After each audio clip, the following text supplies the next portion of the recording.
Hey guys, what's up? It is the Culture Detective here, investigating your favorite movies, and today I'm going to be doing a movie review on Ikiru, which is a film released in 1952, and it is co-written and directed by Kurosawa Akira, and this is the fifth Kurosawa film I've seen.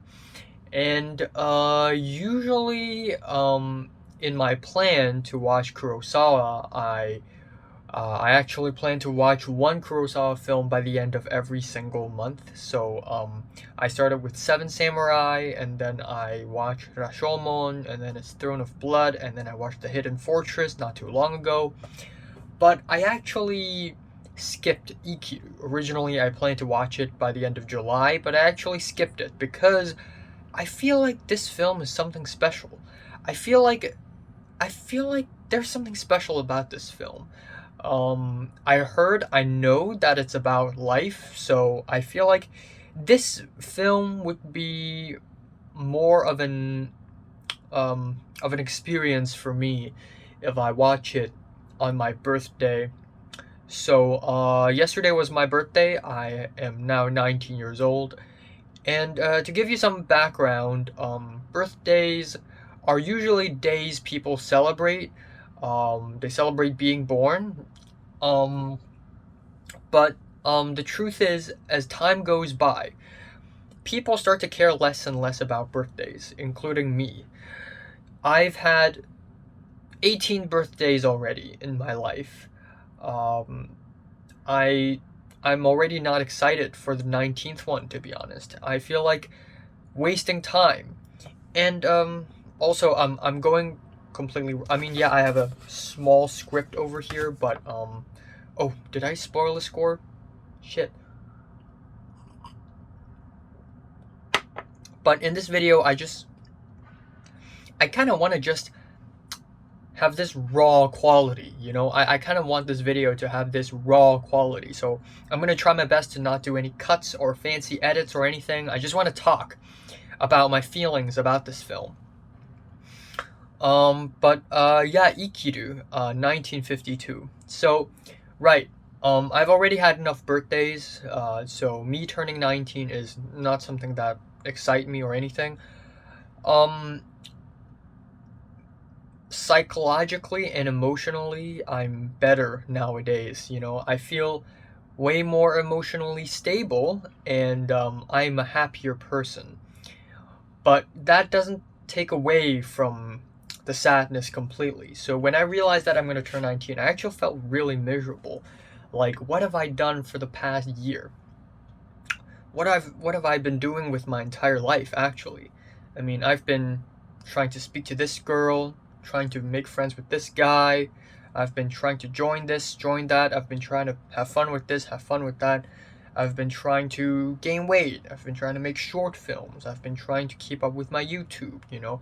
I'm going to college now, online. And yeah, I mean, yeah, there are things that keep me busy, but, you know, looking back at what I've done after May of 2020, I actually haven't done much.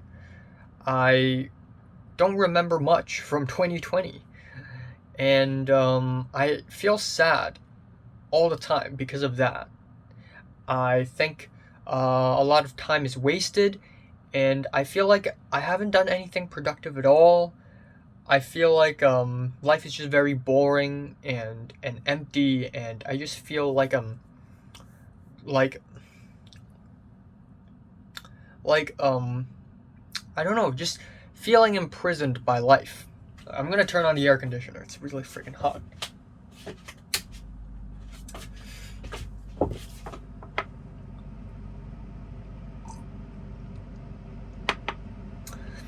Now, at some point in 2021, I kind of had a change of heart. And the reason being is that I am going to leave Hong Kong by the end of 2021. And yeah, I'm not going to die when I leave, but it feels like dying. It feels like I'm going to die. And, you know, Hong Kong is the place that I grew up in. It's my home. And there are still a lot of places in Hong Kong that I've never been to. So at around July, I was like, you know what? I'm gonna try my best to enjoy my life and sort of do something worthwhile. So, of course, at that point, I was already making my short film, but also I planned all these things. I planned to go to different places in Hong Kong, to visit places that I've never visited in Hong Kong. And I also became much more active of a person. I actively invited my friend Nick to the Anime Expo. I actively invited Zara and Miriam to go to Fanling, which is a place that I've never been to before. I actively invited people. I went to have lunch with my former Chinese teacher, Natalie. I go out and meet people. I try to be braver. I try to be more active. And even though I wasn't really like enlightened or anything, I still feel like I'm slowly and gradually gaining motivation to live. And at that point, I was about 6 months away from leaving Hong Kong, and right now I think I'm 4 months away. That's kind of like this film, man. That's kind of like Ikiru, because essentially this film is about an old guy whose name is Watanabe, and he has stomach cancer. He is old, miserable, his job sucks, it's boring, and has been doing the same work for 30 years, sitting behind a desk doing paperwork. He doesn't remember anything in his work because it's just so boring. His son dislikes him, and he hasn't done so many things in his life. And this movie is very much about him realizing that he's going to die, thus starting to live. And this film just hits it right in the nail, Now, I'm only 19 years old, to be honest. Even though I feel old, blah, blah, blah, I probably still have quite a long time ahead of me, quite a long road down. I hope I don't die. I don't want to die. And I don't like wasting time, That's a huge pet peeve. I like doing something productive, And this film just hits it right in the nail. Or right on the head. I don't know what's the exact phrase, but like this film just hits it, man. This film hits home.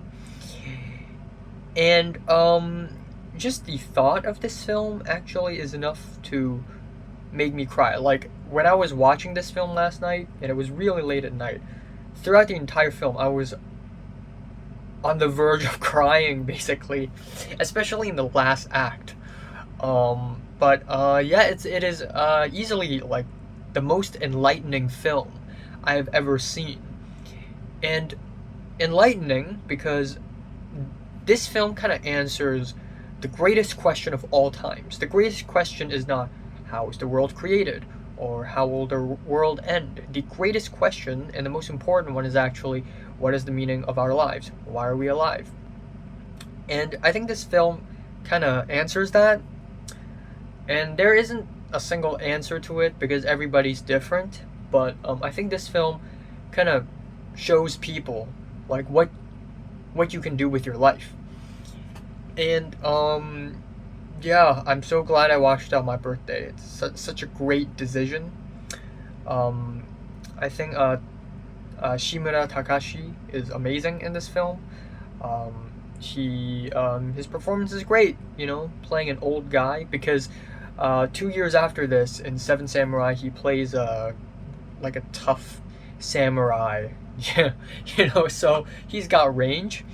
And I also like, aside from the story, I really love the story, but aside from that, I actually still, the cinematography, the music, they are really good. I like the storytelling. It's unconventional. I mean, it had flashbacks, but the entire Act 3 is kind of like Citizen Kane, where it's just one huge scene, but there are a lot of flashbacks just sort of in the middle inserted.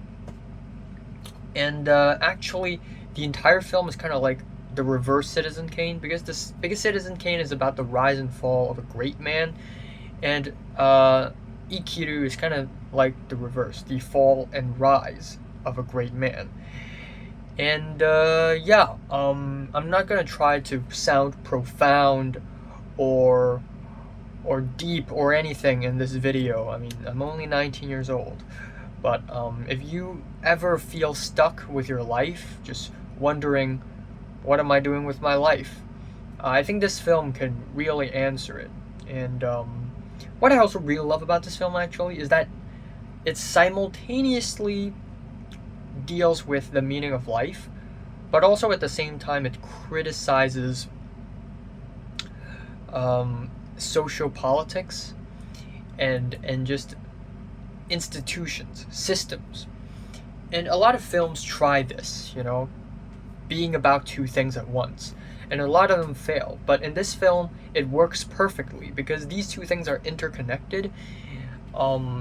Because Watanabe, his job is basically city service. He's the chief in public affairs department. And he's supposed to refer other people to other departments, and it's just a very unproductive system, which is very stupid. It sends people around from department to department, and nothing ever gets done. And that kind of reflects how pointless and useless a government system can be, or systems like this can be. And by the end of the film, people were actually touched by what Watanabe had done, and they were like, okay, from now on, we're gonna work harder, okay? Yes, we work for the government, and it's difficult to work really hard for the government, but we're gonna try our best to make a difference. And then in the next scene, they continue to slog and be lazy. And I actually kind of like that about Kurosawa films, is that his endings are usually kind of bittersweet. And that's basically Ikiru's ending. It's kind of bittersweet, Except there's one guy who really admires Watanabe-san, and he's like, why are you being lazy? You promised that you're gonna work hard. You promised that you're gonna make a difference. Yeah, it is great.